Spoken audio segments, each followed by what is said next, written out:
Muy buenos días. Esta es la clase número 17 de la asignatura de anatomía para IBC, International Biological College. Vamos a continuar con los músculos. En esta ocasión vamos a abarcar lo correspondiente a los músculos del abdomen y también del tórax, o sea, todo lo correspondiente a la parte anterior. Bueno, para empezar tenemos el tórax y el abdomen. En el tórax tenemos los músculos pectoral mayor, que por mucho es uno de los músculos más grandes del tórax, el pectoral menor, mucho más pequeño y que se encuentra por debajo del pectoral mayor, el músculo subclavio, que se encuentra en una región más superior del tórax, que está entre la clavícula y también el mango del esternón, el serrato mayor o anterior, que también habíamos mencionado en la clase pasada. Recuerden que pues el serrato se divide en anterior o mayor, que es este, y también en el posterior. Y pues el serrato mayor corresponde a un conjunto de músculos que están en la región lateral del tórax.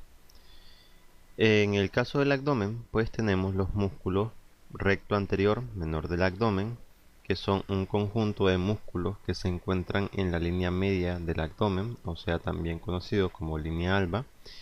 Y pues el músculo está dividido en pequeñas secciones que tienen forma de cuadrado, los cuales son unos músculos que sobresalen en personas delgadas o que tienen un índice de grasa corporal bajo. Justamente debajo de este se encuentra el músculo piramidal. Este se trata de un músculo más pequeño que está ubicado en la región del pubis y sería una extensión del recto anterior menor del abdomen. También en el abdomen tenemos el músculo oblicuo mayor y menor, y por último tendríamos el músculo transverso. Pero bien, comencemos desde el principio viendo las características de cada grupo muscular. Empecemos con el pectoral mayor. Este está ubicado en el tórax. El pectoral mayor es uno de los músculos aductores de la articulación del hombro. También actúa principalmente en la rotación interna y en la flexión. Es un músculo pues superficial, plano y que está ubicado en la región anterior superior del tórax, delante del pectoral menor. También es grueso, resistente, ancho y potente. Las acciones que realizan están encaminadas a la defensa, a la autoprotección y a la fuerza. De los músculos de la pared torácica anterior es el que se encuentra proporcionalmente sujeto en pues mayor medida a lesiones en sus inserciones. Sin embargo, cuando pues, este músculo es sometido a una carga pesada, existe la probabilidad de que se produzca una rotura de sus fibras e inclusive una inserción distal. La ruptura, aunque es un poco infrecuente, no es rara en deportes en el cual el pectoral mayor es sometido a una pues, carga bastante pesada, como por ejemplo ejercicios de contacto o de lucha. Entre sus características es un músculo par, es ancho, grueso y pues tiene una forma triangular. Está situado en la parte anterosuperior del tronco. De acuerdo a la anatomía, el músculo pectoral mayor tiene su origen en 4 zonas diferentes, las cuales son el borde de la clavícula, también en la mitad del esternón, en los primeros cartílagos costales y también en la vaina del músculo del abdomen. En relación a su inserción corresponde al húmero. Los fascículos internos nacen en los 6 primeros cartílagos costales. Desde este punto, sus fibras se dirigen hacia el brazo. Se retuercen y superponen sus fascículos para insertarse bajo el deltoide, en la zona de la corredera bicipital del húmero. Los fascículos superiores son descendentes, los medios horizontales y los inferiores ascendentes. Se dirigen en 3 fascículos principales: el fascículo superior, medio e inferior. El fascículo superior se origina en la clavícula. El fascículo medio se origina en la mitad superior del esternón y en los 3 primeros cartílagos costales. Y el fascículo inferior se origina en la mitad inferior del esternón y en el resto de los cartílagos costales. Y pues también en parte en la aponeurosis abdominal. Su volumen va de menor a mayor desde el superior, del mismo modo que su longitud. En relación a su función, el pectoral mayor trabaja directamente en el hombro, específicamente realizando rotación interna y aducción, es decir, dirige el brazo hacia adelante en la parte media del cuerpo. Ahora continuamos con el pectoral menor. Este es el que une la escápula y el tórax. Tiene una función triangular, es plano y fino. Se encuentra por detrás del músculo pectoral mayor y además de movilizar la cintura escapular, participa en la respiración. El músculo pectoral menor se origina en lo que es la apófisis coracoide de la escápula y llega a insertarse en lo que son la tercera, la cuarta y la quinta costilla, muy cerca de sus cartílagos costales. La apófisis coracoide es una estructura ósea que resalta sobre la escápula, siendo parte del perfil anterior de esta.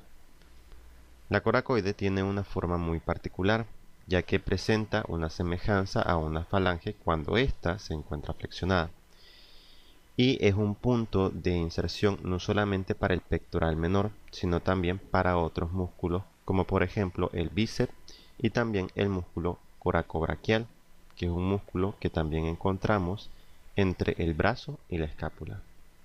En todo caso, la función del músculo pectoral menor es el desplazamiento de la escápula hacia adelante, hacia abajo y hacia adentro, provocando el desplazamiento anterior del hombro.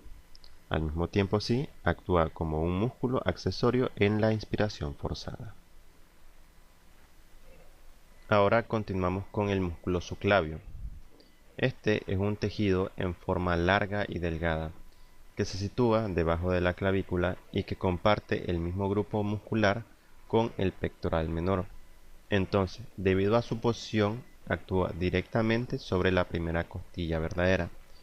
Y es que es un músculo relativamente pequeño, entonces entre sus características encontramos que está ubicado entre la clavícula y también la primera costilla. Cumple una función de estabilizador durante el movimiento del hombro y también su contracción hace descender tanto al hombro como la clavícula. Este músculo se origina en un punto clave, en la unión entre dos estructuras específicas en el sitio donde el extremo proximal de la primera costilla se une al primer cartílago costal, en lo que se conoce como unión osteocondral. Justamente en este punto nace este músculo. Después el músculo se inserta en la clavícula por su cara superficial inferior, específicamente en el surco del tercio medio de la clavícula, o también conocido como surco subclavio. Y bueno, el nervio que se encarga de inervar este músculo proviene del plexo braquial y lleva su mismo nombre, como nervio subclavio, que está a la altura de la C5 y la C6, o simplemente cervical 5 y cervical 6. En relación a su función, el músculo subclavio, gracias a su posición anatómica, es un tejido que se encarga de fijar en su posición a la clavícula y además se encarga de mover la primera costilla cuando se realiza el proceso de la respiración. Esto lo que nos indica es que es un tejido que gracias a su contracción contribuye a la elevación del hueso plano y así colaborar en el proceso de la inspiración. Continuamos con el serrato mayor. Este es un músculo que mencionamos en la clase pasada y corresponde a un músculo del tórax. Se le conoce tanto como serrato anterior o serrato mayor, esto último debido a su tamaño. En cualquier caso, los dos términos son válidos. Este músculo está ubicado en la parte interna de la musculatura del hombro, por lo que se le considera parte importante en el complejo articular del hombro.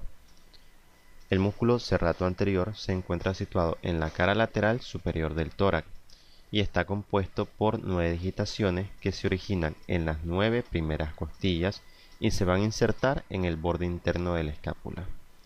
El músculo serrato anterior recibe su información nerviosa a través del nervio torácico largo, que procede de las ramas espinales cervicales de la C5, la C6 y la C7. La función principal que realiza el músculo serrato anterior es provocar la elevación o el desplazamiento de la escápula hacia arriba, hacia adelante y también de manera lateral.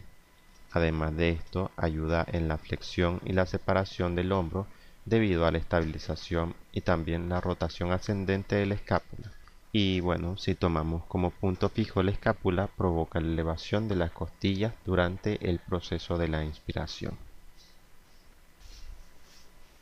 Ahora continuaremos con los músculos correspondientes al abdomen.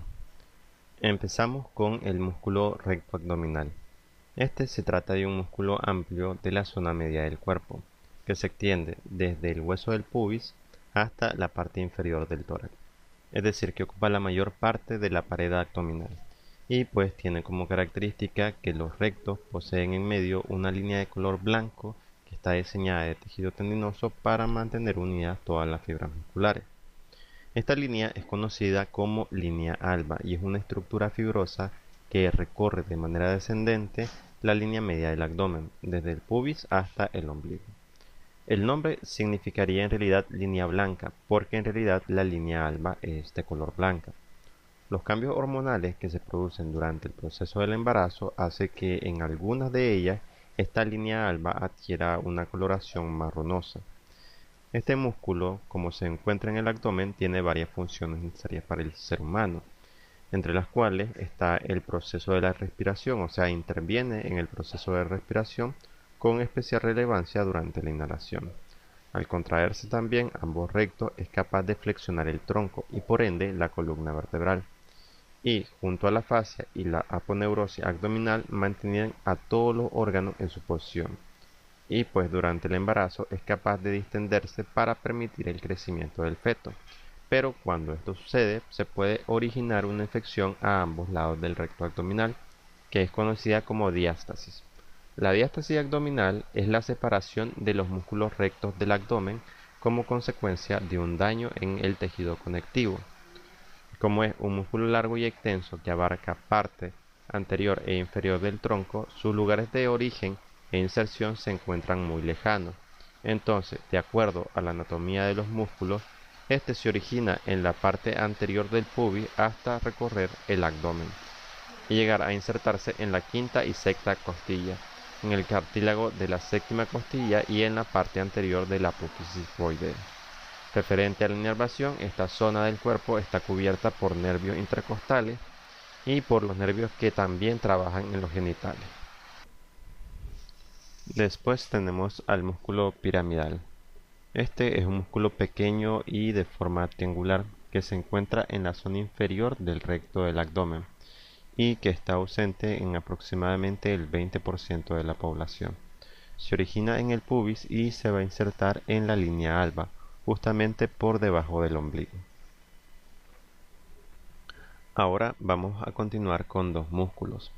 Estos son el músculo oblicuo menor del abdomen y el músculo transverso del abdomen.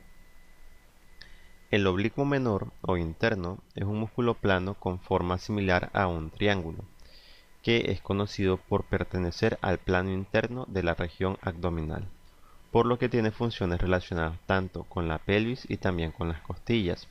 Justamente las fibras del músculo se originan en tres regiones. La primera de ellas es en la cresta ilíaca, la segunda en el ligamento inguinal y la tercera en la última vértebra lumbar. Luego, algunas se dirigen superior y medial hacia la inserción de las costillas flotantes 11 y 12 y la última costilla falsa, la costilla número 10, así como también en la línea alba. Y pues otras van a inferior y se van a insertar en lo que es la sínfisis del pubis.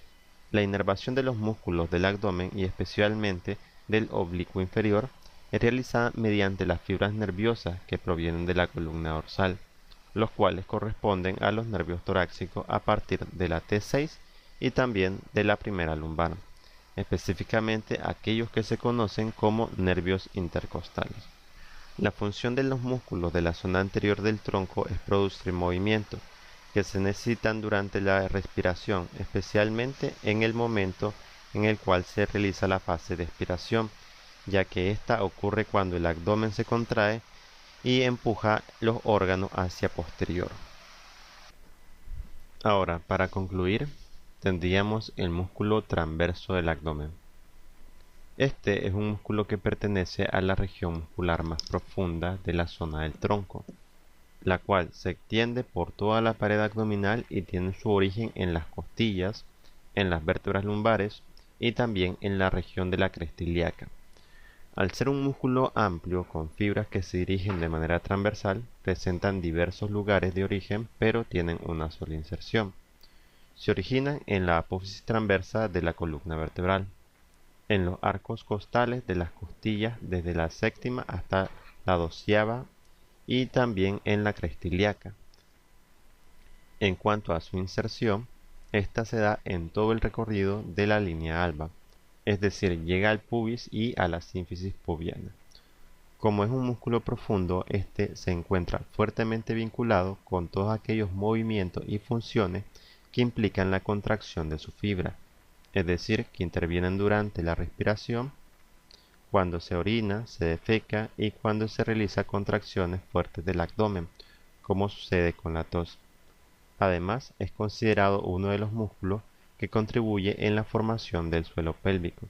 Entonces, cuando se produce el embarazo, al igual que el recto abdominal, este también se ve afectado. Bien, y aquí terminaríamos con la clase del día de hoy. Por el momento sería todo por esta ocasión, así que pasen buen día y muchas gracias por su atención.